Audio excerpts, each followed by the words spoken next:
근데 이분은 그 원래 남극을 아주 젊었을 때 갔어요. 28살에 남극을 스콧, 그 유명한 스콧 타고 갔거든요. 근데 갔는데 실패하고 돌아왔죠. 근데 이분은 남극에 뭐가 있는지 두 번째로는 이제 스콧 아니라 자기가 자발적으로 또 해가지고 또 자기가 이제 탐험대를 조직해서 남극을 가요. 근데 탐험대를 조직하는 게 그 천문 그거랑 되게 비슷해요. 펀딩을 해야 돼요. 사람들이 돈을 막 크라우드 펀딩. 크라우드 펀딩을 해서 막 소액 헌금한 사람도 있고 막 기부도 받고 부자들 만나면서 설득해야 돼요. 돈이 많이 들잖아요. 그런 탐험은 거의 우주선 띄우는 것만큼 돈이 드니까 제안서를 잘 써야 돼요. 잘 써야 되겠죠. 다들 작가들이겠네. 네, 그리고 영업에 좀 이게 다 대가들이에요. 그 탐험을 떠난 사람들 보면은 설득을 먼저 하는 게 우선이거든요. 근데 셰클턴에서 어쨌든 설득을 잘해서 배를 하나 또 타고 갔는데 이번에는 남극에 거의 한 190km 정도 지점까지 남극점까지 가요. 그 정도면 거의 서울에서 한 대전 뭐 좀 그렇죠. 넘어가는 그 정도까지 얼마 안 간다니까 탐험이라면 거의 다 간 셈이죠. 근데 셰클턴은 안 되겠다 돌아가요. 왜냐하면 식량이 떨어지고 그래가지고 돌아와서 눈물을 머금고 돌아오거든요. 돌아오는데 스콧 경은 그 다음에 이 사람 다음에 가요. 그 스콧 경도 역시 그 남극에서 노렸잖아요. 근데 스콧은 남극에 못 간 줄 아는 분들이 많이 계세요. 스콧은 남극에 가긴 갔어요. 또 스콧이 왜 사람들이 이렇게 비극적이라고 생각하냐면 남극에 갔더니 방금 전에 다녀가신 분이 계신 거예요. 그게 노르웨이의 아문센이에요. 그래, 그러니까 남극점을 처음 간 사람이 아문센 아니에요? 아문센이에요. 맞아.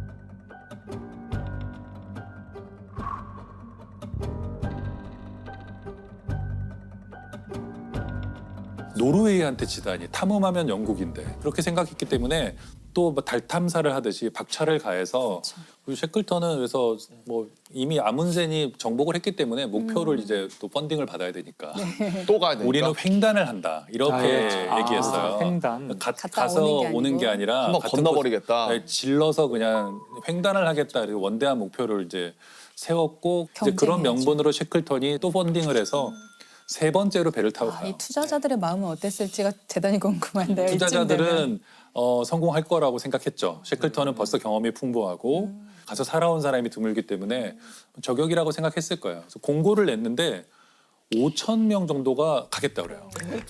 이배 같이 타겠다. 그 남극에 가겠다. 근데 그 요리사도 공고문을 필요하고. 뭐라고 썼어요? 셰클턴이 뭐 별말 안 썼어요. 그냥 남극점 갈 사람? 뭐.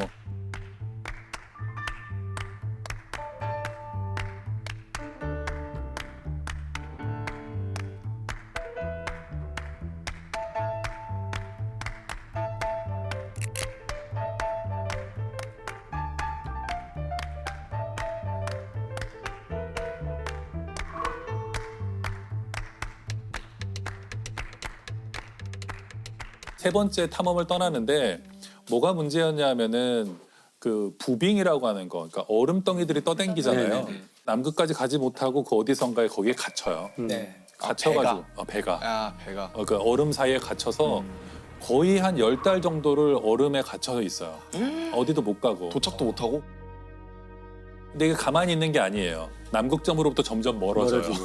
그냥 부빙들이 움직이니까. 그래서 그게 한 1,000km 정도 움직여요. 움직이다가 이게 사진을 갖고 왔는데 이런데 이제 갇힌 거예요. 그래서 처음에는 이 배 위에서 생활을 하다가 10개월 정도 지난 어떤 시점에는 얼음들이 이렇게 조여오면서 배를 부셔버려요. 이 사람들은 결국 배를 버리고 배에서 나오는데 가장 가까운 사람이 살고 있는 전초기지까지 무려 한 1,900km 정도 떨어져 있어요. 200km. 여기서 제가 재봤더니 서울에서 몽골의 울란바토르까지 걸어가면 되는 거예요. 남극의 그 얼음 바다를 뚫고 남극이 되게 크더라고요. 남극 크기가 대륙이죠. 대륙 전체의 10%에 달한대요. 그렇게 큰지. 그러니까 중국이랑 인도를 합친 정도라고 그러더라고요. 그렇게 커요? 그러니까 엄청나게 큰 거예요. 그래서 남극점을 못 갔구나, 사람들이.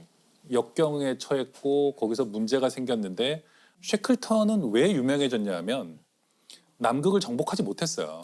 결국엔 또 못 간 거죠. 못했지만 이 사람은 그 순간 자기 일기에 써요. 목표가 바뀌었다.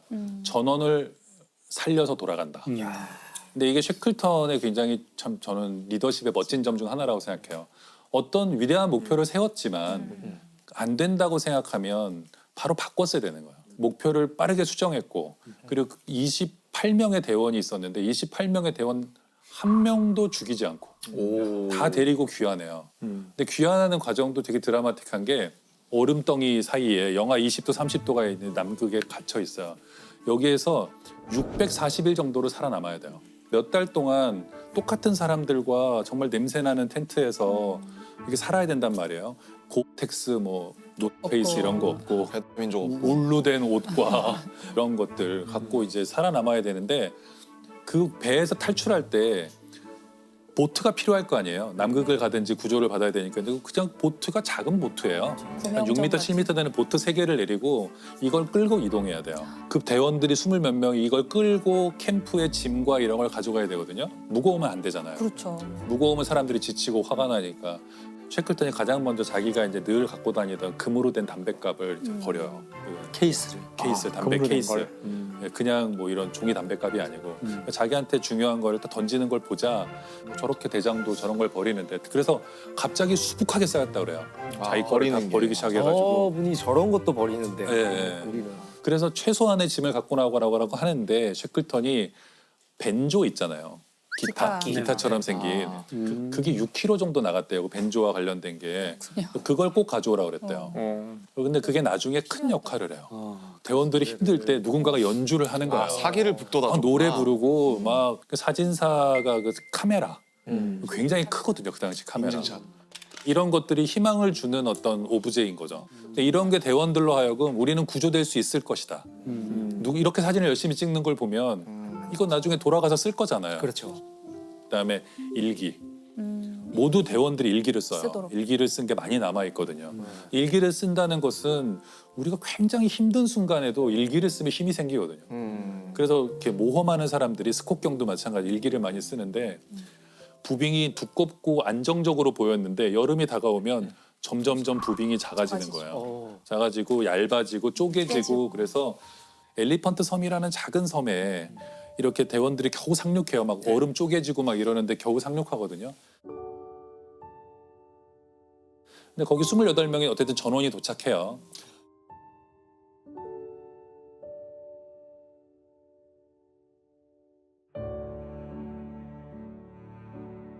물론 자기가 가요. 네. 내가 가겠다 하고 6명의 이제 말하자면 결사대를 뽑죠. 이 아까 그 배를 타고 1200km를 배를 타고 갈 사람. 가는데 허리케인 수준의 바람이 분다고 나오거든요. 남극해에는. 저걸 근데 그걸 타고 뚫고 가서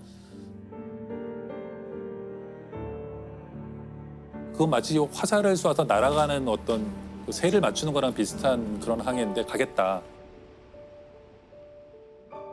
그 6명을 데리고 가서 결국에는 그 사우스 조지아 섬이라는 데 도착해서 배를 끌고 자기를 기다리고 있는 선원들한테 가거든요.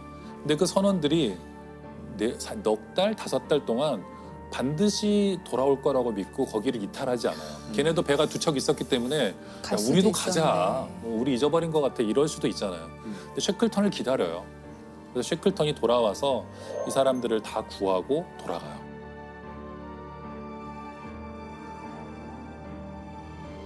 소설로 써도 안 믿을 내용이네요. 예, 예. 너무 비현실적이라고 생각할 정도로 이런 게 이제 기적이죠. 차라리 아예 가서 가도 고생이겠지만 기다린다는 게 더 힘들잖아요. 그렇죠. 그런 자리에서. 맞아. 그렇죠. 그 뭐 연락이 오는 것도 아니고. 근데 그래서 제가 이거 읽다가 좀 감동한 부분이 뭐냐면 엘리펀트 섬에서 거지같이 살고 있던 그게 막 펭귄 똥이 가득한 데서 살거든요. 굉장히 그러니까 작은 섬이군요. 굉장히 작아요. 그 사람들이 그 보트를 타고 이제 셰클턴의 그로 가는데 그 어떤 대원이 돌아보면서 떠나기 싫었다 이래요. 그래도 거기서 몇 달 동안 즐거웠다는 생각이 들었다 이런 얘기 하거든요. 대단하네. 거기가 어쨌든 몇 달 동안 너무 힘들고 동상 걸리고 막 발 잘라내고 그러거든요. 그 정도로 굉장히 일체감을 느끼고 공동체가 됐던 거예요. 이 셰클턴은 갔다가 돌아왔기 때문에 사람들이 셰클턴이 결국 남극에 못 갔고 돌아온 것에 대해서 비난을 많이 해요. 당시엔 그랬어요. 그래도 한번 남극점을 가면 가봤어야 왜냐면 나라의 된다. 명예가 걸려 있잖아요. 아. 그 당시에는 그냥 약간의 희생을 치르더라도 정복을 하는 것이 정의라고 생각했던 시대예요.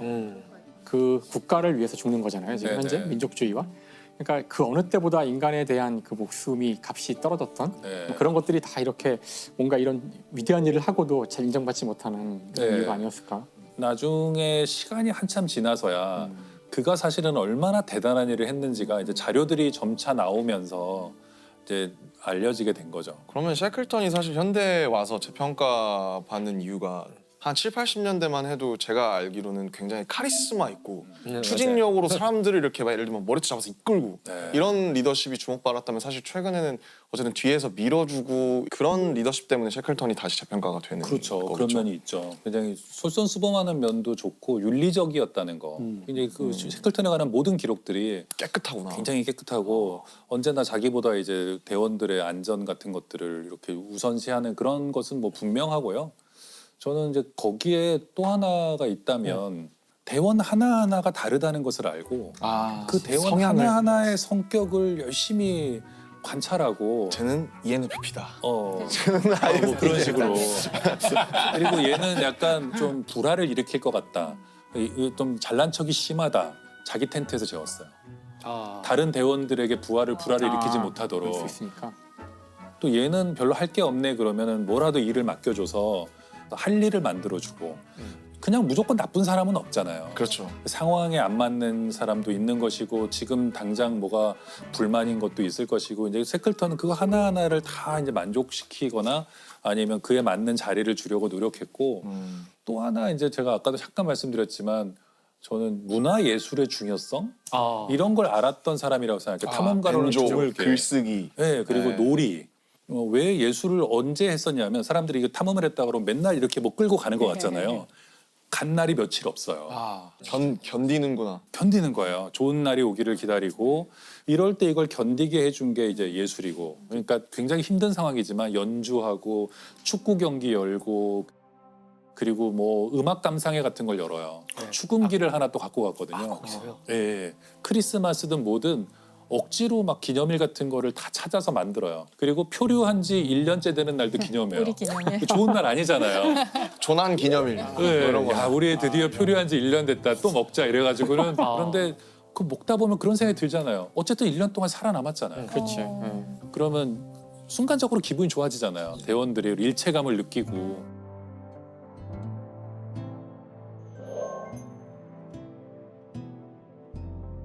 이 사람들이 미치지 않고 서로 싸우지 않고 이럴 때 가장 위험한 게 싸우는 건데 이 비슷한 시기에 캐나다 탐험대가 똑같이 북극 탐험을 가거든요. 네. 여기는 일단 똑같이 그 부빙 속의 좌초예요. 근데 제일 먼저 리더가 이탈해요. 갇힌 지 얼마 되지도 난 않았는데 살겠다. 내가 구조대를 데리고 오겠다 그러면서 자기가 이탈하거든요. 근데 이 사람은 이탈해서 사라져버려요. 리더가 제일 먼저 이탈하자 남아있는 선원들끼리 서로 불신해요. 서로 파벌이 나눠지면서 반목하고 싸우고 죽이고 이래서 거기는 결말이 좀 끔찍했어요. 이걸 보면 셰클턴 같은 리더가 얼마나 중요한가. 그러니까 신뢰를 주기도 하지만 놀게도 해줬잖아요. 늘 웃음이 끊이지 않았다고 그러거든요. 대원들이 자기 성대모사를 막 하고 그러거든요. 근데 그냥 웃어 넘겨요. 이렇게 하도록 하게 뭐 이러면은 막 웃고. 저희도 애들이 방쇼피님 흉내 자주 냈던 것 같아요. 그러니까 뭐 음악 들으시면 특유의 동작이 나오는데 그걸 뭐 저희끼리 있을 때 뭐 그때 긴장 확 풀리지 않아요? 엄청 풀리죠. 네. 근데 앞에서 해본 적은 아직은 없는 것 같은데. 의외로 좋아하실 수도 있어요. 그러니까. 네. 저한테 질문하는 것 중에 그런 것들이 가끔 있어요. 그러니까 네. 그 아이들한테 그 음악이나 미술 교육 같은 거를 시키면 나중에 과학자가 됐을 때 큰 도움이 되는지. 그럼 저는 뭐라 그러냐면은 거의 도움이 안 될 겁니다. 답을 해요 이렇게. 네. 그래서 물론 창의적이라는 점에서는 뭐 공통점이 있을지 모르지만 그 창의성이 추구하는 바가 다르잖아요. 그래서 뭐 어린 시절에 아니면 예술을 즐기게 하고 싶다면은 그것은 과학을 더 잘하기 위해서가 아니라 예술을 하게 되면 아이가 행복해지고 그것에서 기분이 좋아지고 네. 그래서 해야 되는 것이지. 제가 돌이켜 보면은 저희 애가 말도 잘 못할 때부터 아동국 보러 다니고 네네. 걔가 이쪽을 걸을 필요도 없다고 생각했고 그럴 거 가능성도 없다고 생각했어요. 근데 뭐가 남았냐면 돌이켜 보면 다시 집으로 돌아오는 그 길에서 그 애랑 그걸 얘기하는 거 하고 있는 거예요.